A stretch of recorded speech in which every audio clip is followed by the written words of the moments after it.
Bakit? Di ka makapili? Nay, mahal na mahal ko po kayo. Ibig sabihin nun, pumili ka na.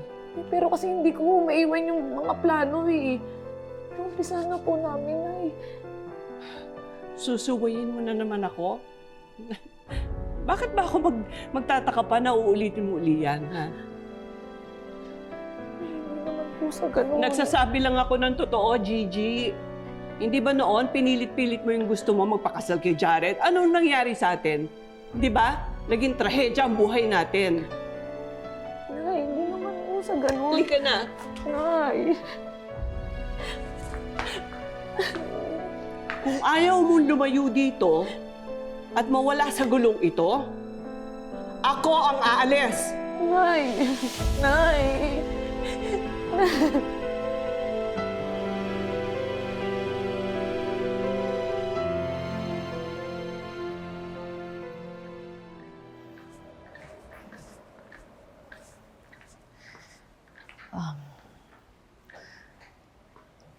Nay,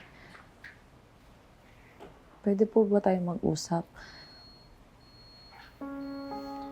Ayusin naman po natin to. Ayoko po kasi may tampuhan tapos nasa isang bubong lang po tayo. Tama ka dyan, Gigi.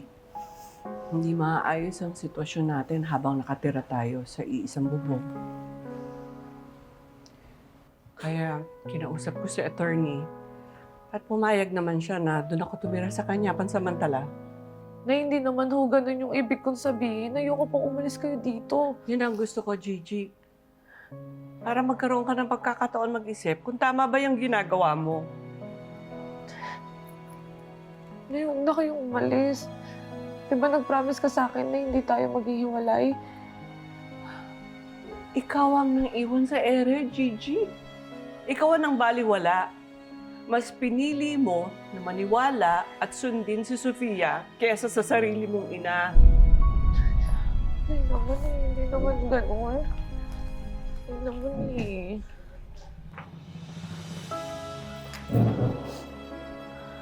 Nay, ano ba yan? Nay, sandali lang naman. Nay! Nay!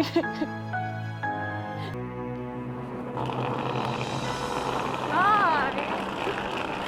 Nay, huwag mo naman ako iwan, nanay! Nay, hindi ko naman po indisyon na. Wala tayong dapat pag-usapan. Nay, mahal na mahal ko po kayo. Di ba sabi niyo hindi niyo ako iiwan, Nay?